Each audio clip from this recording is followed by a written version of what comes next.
आज है 13 दिसंबर 2025, दिन शनिवार। नमस्कार, दिल्ली न्यूज में आपका बहुत बहुत स्वागत है। चलिए देखते हैं आज की 25 फटाफट काम की और महत्वपूर्ण बड़ी खबरों को। पर इससे पहले वीडियो को लाइक करना बिल्कुल न भूलें। पेंशन योजनाओं में बड़ा अपडेट, तुरंत प्रभाव से नए निवेश नियम लागू। भारत सरकार ने एनपीएस, यूपीएस और अटल पेंशन योजना के नियमों में अहम बदलाव किया है। नए प्रावधानों के तहत अब पेंशन फंड एसईबीआई से मान्यता प्राप्त गोल्ड और सिल्वर ईटीएफ में निवेश कर सकेंगे। ये निवेश अल्टरनेटिव इन्वेस्टमेंट कैटेगरी के अंतर्गत माना जाएगा।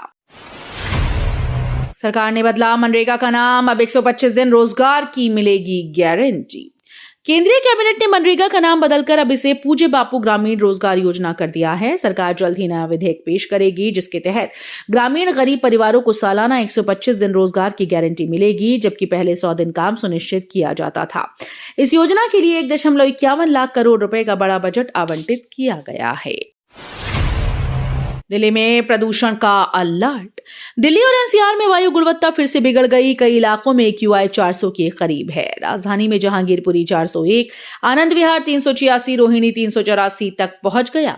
हल्का कोहरा और स्मॉग दृश्यता कम कर रही हैं, जिससे लोग पार्क और सड़क पर सुबह टहलने से कतराने लगे हैं। सांस और आंखों की समस्याएं बढ़ने लगी हैं। नेता प्रतिपक्ष राहुल गांधी ने संसद में संकट को उठाते हुए सरकार से 5 से 10 साल की प्रदूषण कम करने की योजना बनाने और स्मॉग टावर नियमित पानी छिड़काव जैसे कदम उठाने की मांग की। दिल्ली पुलिस के जवानों को बड़ा तोहफा, एलजी ने ऑनरेडी प्रमोशन स्कीम मंजूर की। दिल्ली पुलिस के जवानों के लिए शुक्रवार का दिन ऐतिहासिक रहा, जब उपराज्यपाल विनय कुमार सक्सेना ने ऑनरेडी रैंक प्रमोशन स्कीम को मंजूरी दी। इस पहल के तहत कांस्टेबल से सब इंस्पेक्टर तक के कर्मियों को सेवानिवृत्ति के दिन अगली रैंक की वर्दी पहनने का सम्मान मिलेगा। पुलिस मुख्यालय में आयोजित कार्यक्रम में एलजी ने दिल्ली पुलिस की कार्यशैली और सफल अभियानों की खुलकर सराहना की। दिल्ली के निजी स्कूल्स की फीस पर अब लगेगी लगाम। दिल्ली सरकार ने लागू किया नया फीस रेगुलेशन एक्ट 2025, जो निजी स्कूल की मनमानी फीस बढ़ोतरी पर रोक लगाएगा।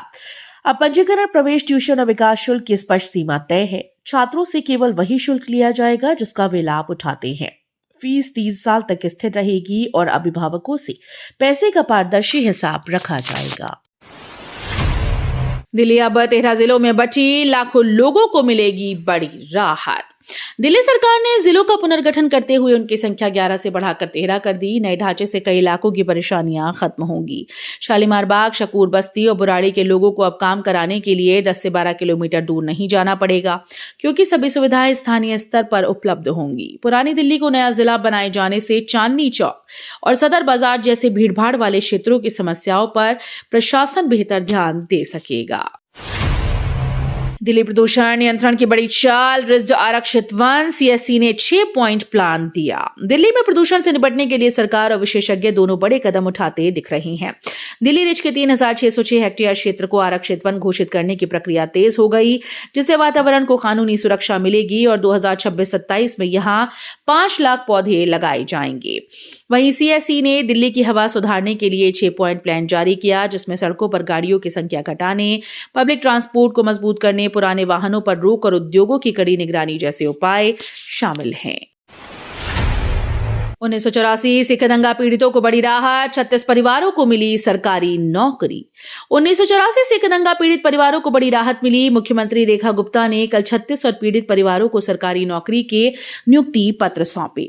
सरकार ने नियमों में व्यापक सरलीकरण करते हुए उम्र और शिक्षा की बाधाएं हटा दी, ताकि हर परिवार के एक सदस्य को सम्मानजनक आजीविका मिल सके। कुछ महीने पहले 19 परिवारों को नौकरी दी गई थी, जिसके बाद अब ये संख्या 55 तक पहुंच गई। सीएम ने इसे मदद नहीं बल्कि जिम्मेदारी बताते हुए कहा कि ये कदम पीड़ितों के जख्मों पर मरहम और उनके भविष्य को सुरक्षित करने का संकल्प है। दिल्ली की पुरानी सोसाइटीज को नई जिंदगी, डीडीए तैयार कर रहा रीडेवलपमेंट पॉलिसी। दिल्ली की पुरानी और जर्जर ग्रुप हाउसिंग सोसाइटीज के रीडेवलपमेंट के लिए डीडीए नई पॉलिसी तैयार कर रहा है। कई सोसाइटीज में लिफ्ट, पार्किंग और फायर सेफ्टी जैसी बुनियादी सुविधाएं नहीं हैं, इसलिए डीडीए ने आरडब्ल्यूए और डेवलपर्स से बातचीत कर सुझाव लिए। नई पॉलिसी में 50% तक अतिरिक्त एफएआर दिया जाएगा, जिससे 400 तक बढ़ाया जा सकेगा। दिल्ली विश्वविद्यालय का 102वां दीक्षांत समारोह। दिल्ली विश्वविद्यालय का 102वां दीक्षांत समारोह 28 फरवरी 2026 को होगा, जिसमें उपराष्ट्रपति सीपी राधाकृष्णन मुख्य अतिथि होंगे। विश्वविद्यालय ने आज फैकल्टी के कन्वेंशन हॉल का नाम बदलकर वंदे मातरम हॉल रखा है। 12 से 14 फरवरी 2026 तक जीयू लिटरेचर फेस्टिवल का आयोजन होगा। साथ ही सेंटर फॉर उड़िया स्टडीज स्थापित किया जाएगा और ढाका कॉम्प्लेक्स में छात्राओं के लिए नया हॉस्टल बनेगा।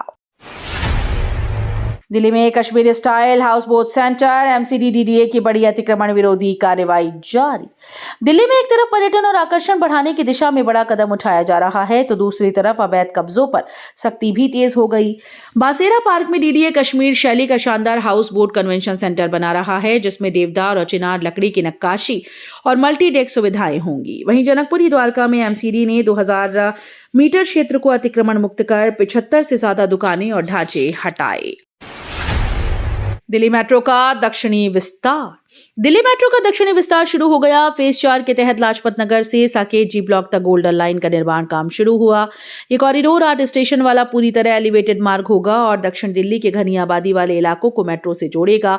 लाजपत नगर पर यह ट्रिपल इंटरचेंज स्टेशन बनेगा और चिराग दिल्ली पर मैजेंटा लाइन से जुड़ेगा। डीएमआरसी का लक्ष्य यात्रियों की सुविधा बढ़ाना, यातायात कम करना और पर्यावरणीय स्थिरता को सुनिश्चित करना है। चांदी ने छू लिया 2 लाख का आंकड़ा, बाजार में नया तूफान। नई दिल्ली के सराफा बाजार में चांदी की कीमतों में जबरदस्त उछाल देखने को मिल रहा है। लगातार तीसरे दिन बढ़त के साथ चांदी 1,99,500 रुपए प्रति किलो के नए शिखर पर पहुंच गई, जबकि एमसीएक्स वायदा बाजार में ये पहली बार 2 लाख के पार निकल गई। सोने के दाम भी तेजी से बढ़ते हुए 1,33,600 रुपए प्रति 10 ग्राम पहुंच गए। वैश्विक बाजारों में मजबूत मांग, निवेशकों की दिलचस्पी और रुपए की कमजोरी ने कीमती धातुओं को नई ऊंचाइयों पर पहुंचा दिया। नजफगढ़ ड्रेन पर बनेगी 27 किलोमीटर लंबी 2 लेन रोड, वेस्ट दिल्ली को मिलेगी बड़ी राहत। नजफगढ़ ड्रेन के दोनों किनारों पर 27 किलोमीटर लंबी और 2 लेन चौड़ी नई बाईपास रोड बनाने की योजना को मंजूरी मिल गई। सड़क दिल्ली हरियाणा बॉर्डर स्थित छावला बीएसएफ कैंप से वेस्ट दिल्ली के बसाई तारापुर तक बनेगी, जिस पर लगभग 454 करोड़ रुपए खर्च होंगे। इसके साथ ही ड्रेन से 91 लाख क्यूबिक मीटर सिल्ट हटाने के लिए 382 करोड़ रुपए के ड्रेजिंग प्रोजेक्ट को भी हरी झंडी दी गई। दिल्ली डिवीजन में बड़े पैमाने पर ट्रैक मेंटेनेंस, बढ़ेगी गति, घटेगा हादसों का खतरा। भारतीय रेलवे ने दिल्ली डिवीजन में ट्रैक सुधार के लिए बड़े स्तर पर मेंटेनेंस अभियान शुरू किया है। रोजाना 500 से अधिक ट्रेन के दबाव वाले सेक्शन में पुराने स्लीपर फिटिंग्स और गाज जमे ट्रैक यात्रियों की सुरक्षा को प्रभावित कर रहे थे। 5.27 करोड़ की परियोजनाओं के तहत rail panel pulling, sleeper replacement, fish plate मरम्मत और यार्ड की गहन स्क्रीनिंग जैसे महत्वपूर्ण काम होंगे। दिल्ली जल बोर्ड की लापरवाही उजागर, डीपीसीसी ने ठोका 18.54 करोड़ का जुर्माना। यमुना के सफाई के दावों की पोल डीपीसीसी की रिपोर्ट ने खोल दी। रिपोर्ट में सामने आया कि दिल्ली के 22 में से 8 नालों का बिना उपचारित गंदा पानी सीधे यमुना में बह रहा है। दिल्ली जल बोर्ड की लापरवाही से 58 झुग्गी बस्तियों से रोजाना 9.27 मिलियन लीटर सीवेज नदी में पहुंच रहा है। लाल किले में यूनेस्को की अहम बैठक, दिल्ली धमाके के बाद सुरक्षा बेहद कड़ी। दिल्ली धमाके के ठीक 1 महीने बाद ऐतिहासिक लाल किले में यूनेस्को की अहम बैठक शुरू हो गई। 8 से 13 दिसंबर तक चलने वाले इस अंतर्राष्ट्रीय सत्र के लिए पूरे परिसर को किलेबंदी में बदल दिया गया।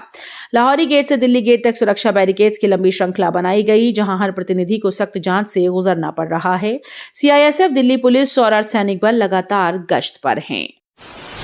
दिल्ली को मिलेगी केरल जैसी हाउस बोट का अनुभव, 2026 तक होगा तैयार।